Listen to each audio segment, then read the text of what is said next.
Then I saw a beast rising up out of the sea.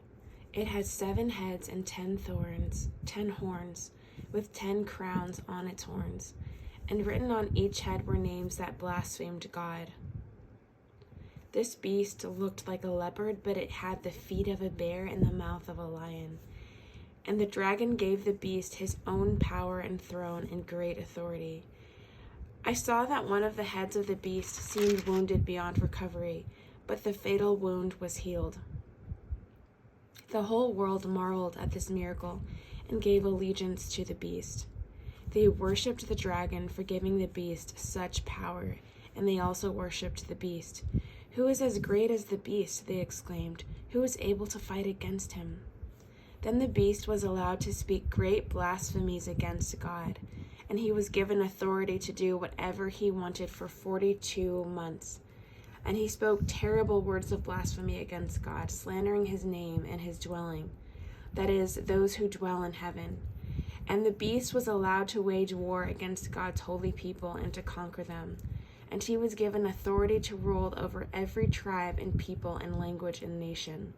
And all the people who belong to this world worshipped the beast. They are the ones whose names were not written in the book of life that belonged to the Lamb who was slaughtered before the world was made. Anyone with ears to hear should listen and understand. Anyone who is destined for prison will be taken to prison.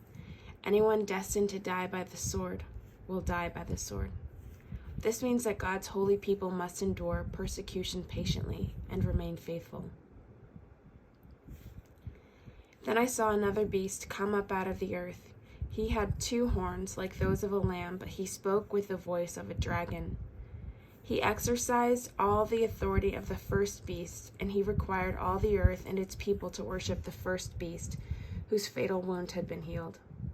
He did astounding miracles, even making fire flash down to the earth from the sky while everyone was watching.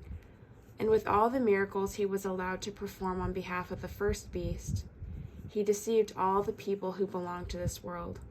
He ordered the people to make a great statue of the first beast who was fatally wounded and then came back to life.